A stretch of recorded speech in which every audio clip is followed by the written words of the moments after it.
Praise the Lord. எல்லாரும் சந்தோஷமாக இருக்கிறீங்களா? கர்த்தர் நமக்கு கொடுத்த இந்த புதிய நாளுக்காக கர்த்தரை ஸ்தோத்திரிக்கிறேன். இந்த காலை நற்செய்திக்கு உங்களை வரவேற்கிறேன். இந்த நாளுக்குரிய வார்த்தையை நாம் கேட்க போகிறோம். எபேசியர் 6ஆம் அதிகாரம் 10வது வசனம். கடைசியாக என் சகோதரரே, கர்த்தரிலும் அவருடைய சத்துவத்தின் வல்லமையிலும் பலப்படுங்கள். பாருங்க, அழகான ஒரு வார்த்தை. பவுல் மூலமாய் எபேசு சபைக்கு சொல்லும் பொழுது பவுல் சொல்லுகிறார், கடைசியாக சகோதரரே, ஃபைனலி மை பிரதரன். நீங்கள் எப்படி இருக்கணும் தெரியுமா? கர்த்தரிலும் அவருடைய சத்துவத்தின் வல்லமையிலும் பலப்படுங்கள்.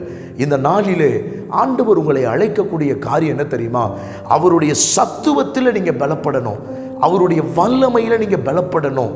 ஏன் இந்த பலப்படணுங்கிற வார்த்தையை கர்த்தருடைய தாசன் இந்த இடத்துல சொல்லுகிறார் தெரியுமா? பிசாசின் தந்திரங்கள் இருக்கிறது. இந்த கடைசி நாட்களில் பல ரூபத்தில் பிசாசு தாக்க எதிர்நோக்கி வந்து கொண்டிருக்கிறான். இந்த பிசாசின் தந்திரங்களை நிச்சயமாய் ஜெயிக்க கர்த்தர் நமக்கு பலன் கொடுக்கிறார். ஏனென்றால் அவர் ஜெயித்து விட்டார். இந்த தந்திரங்களை மேற்கொள்ளுவதற்கு நமக்கு தேவை அவருடைய வல்லமை, அவருடைய சத்துவம். அந்த வல்லமையை பலப்படுத்தி கொள்வதற்கு நம்ம என்ன செய்யணும்?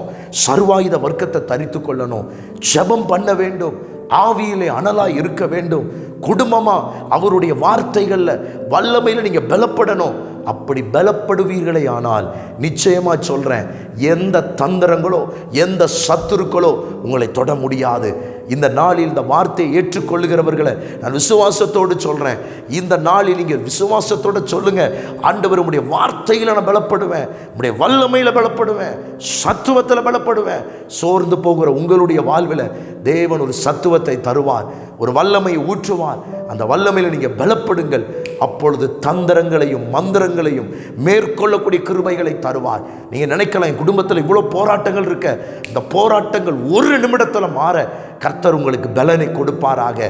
அந்த பலன் இந்த நாளில் உங்கள் மேலே வரட்டும். கர்த்தருடைய சத்துவம் உங்கள் மேலே வரட்டும். வல்லமையாய் பலப்பட கர்த்தர் கிருபை தருவார். உங்களுக்காக ஜெபிக்கிற பரிசுத்த பிதாவே, வார்த்தையை கேட்ட ஒவ்வொருவரையும் ஆசீர்வதித்து சத்துவத்தின் வல்லமையில் பலப்பட உதவி செய்யும். இயேசுவின் நாமத்தில் பிதாவே, ஆமென். God bless you.